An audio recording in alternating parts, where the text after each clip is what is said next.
Menteri Rangba ke Jela Meghalaya ukon rot konkal sangma habajubab halor ke jingpan jingkan tho kilat pathai kubor halor ke jingkran uba Ardent mela basayomai UMLA ke nongkram madu President ke Voice of the People Party baka sarkar namar bakal syem rampalat kan hap Siew da ke bahap ban syak ban klong uranium uloong baka dai tang ke Rukom Pyrkhat ban Ïalam Bakla.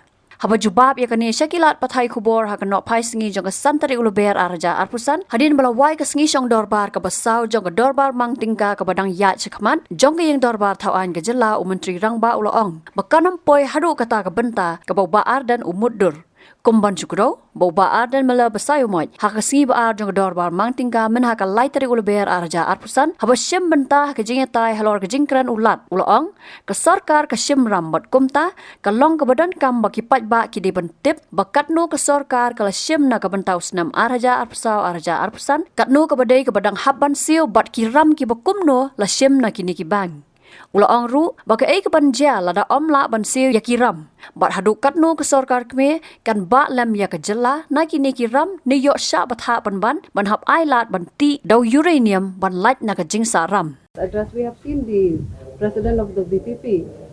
He has expressed apprehension that the centre will ask the state to repay the loans in the form of uranium mining. Sir, your reaction to that?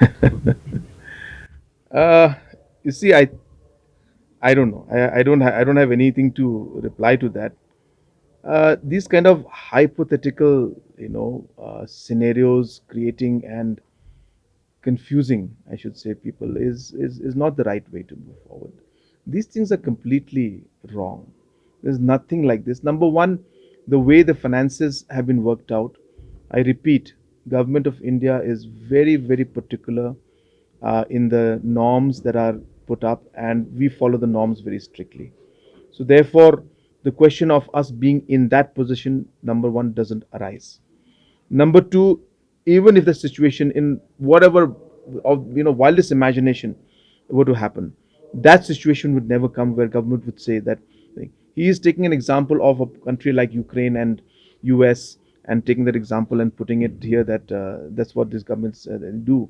That is a very, very wrong way to and a very immature way to look at the things. Be practical. There's a practical way. Yes, there's a problem with if they have a problem with the the loan aspect and all, we'll clarify. We've clarified 100 times. We'll clarify again to them. Like I've been mentioning to everybody, you mentioned that EAPs, how will we pay them back? Why are we taking so much? Again, today in my budget's reply, I've written out that 90% is paid back by Government of India. So therefore, there is no issue with loan or no issue with the aspect of debt, and that scenario which he is mentioning is never going to happen. Habatin, pej bahagi kishab, kashab plus F. Ka plus F? Hakabam bangibam dunaki eki bataya kamet. Namar kata habathiru atau kau kamlu ka umpnyang kadut pej ya kashab plus F haka jingsom. Yaki nutrient kumki vitamin bat ka iron la icon diat bada ka bathau bha kam kta ika dur jingki marbam ka jingmat lani ka rukom shed yaki balehi banai kita kadon ka we ka jingmentoy ba kongsan ka kot ka kia ka nutrition ba khambha ka jingim ba khambha pendon kam daki marbam madon ka sharp plus F menta ka sngi Lawan Ra Shafi Lingba ko office jong Commissionerate of Food Safety Meghalaya.